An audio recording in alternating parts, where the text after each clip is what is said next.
This will be a day long remembered. Now I am the master. Welcome to another episode of Legends and Theories.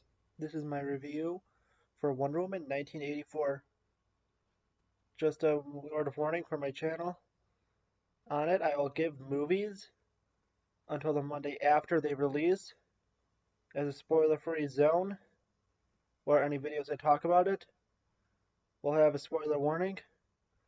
But the Monday, a week after the film releases, is when it will end. So you have the first weekend it's out, the next week, and then the following weekend to see it and see no spoilers on my channel. Now that I cleared that up a little so you can know, I'll get on with my review of Wonder Woman 1984. I think this movie was a good movie. It wasn't amazing, it wasn't terrible, it wasn't that bad, but I didn't love it. I watched it twice, once with my family at Christmas, then again with my friends a week later. I didn't talk much about it with my family, but I did have a good talk with my friends after we watched it. When we watched it, we all thought that it was okay. At a minimum, they didn't like it as much. I liked it a little more. And I'll give my reasoning for that, including the reasons that we kind of came up with together. And they just didn't like it as much, and I was a little more forgiving. We agreed that the first part of the movie felt just a little too long and drawn out. And it feels like between the opening scene and the scene in Egypt where they battle, not much happens, and there's over an hour between those. We were talking about how they definitely could have cut down more time with Steve, although I do understand what they wanted to do and give Diana some time with Steve. We felt like it was a little too much, and they could have used it to focus more on the main plot. When talking, I mentioned that I thought that there was a few scenes they could keep with Steve, and the rest could have either cut down or taken out altogether.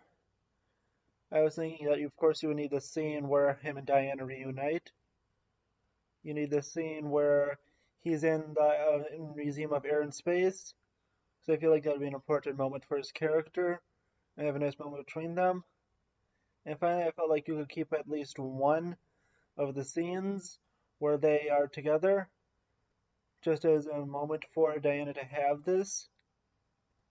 And then there's a fourth one I just remembered of, which is where they steal the invisible jet, but that's more of into the plot.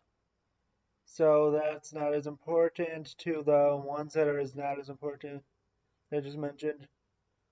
The ones I put in the middle of the Air and Space Museum and them just having a scene together aren't as important for the plot, and they could be removed, but I feel like it just gives you a nice compromise where you take out a lot more of the stuff, like the scene where they're having Steve try on new clothes and stuff, so you can have more time for the main plot of the movie.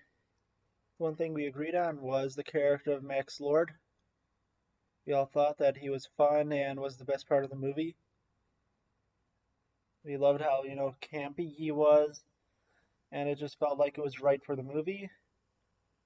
We also loved the performance he gave, and it seemed like he really was the character. And to me personally, I think that Pedro Pascal has been getting very lucky recently with being in such big movies and shows like The Mandalorian and Wonder Woman. I also think the second half of the movie was felt a little rushed. We're counting the second half from the scene where they're in Egypt to the end of the movie. That's about the last hour to maybe hour 15 minutes-ish. I'm not exactly sure since I'm not looking at the time for the movie. But that part felt very rushed, where lots of stuff happened in a short period of time. And I think the stuff I talked about earlier would really help be able to have the movie stretched out longer, to have more time to get this stuff done so it doesn't feel as rushed. I didn't mind the Dreamstone stuff that much. I feel like other people really didn't enjoy it, but I was fine with it since it's a comic book movie and it's totally believable in a comic reality for that to exist. There's one question people may have, which is why did everyone give up their wish after Max Lord gave up his? My theory is that the reason that happened is since that Max Lord never became the Dreamstone, they never got to make their wishes, and they all had to be taken back. The only people that had no reason to give back their wishes were Diana, Cheetah, and that one guy who ordered coffee for his wish. And speaking of that guy, he's one of the most unlucky people in the movies, since there's no way for him to give it back, since that coffee's already out of his system by the end of the movie. So who knows what he accidentally traded for that?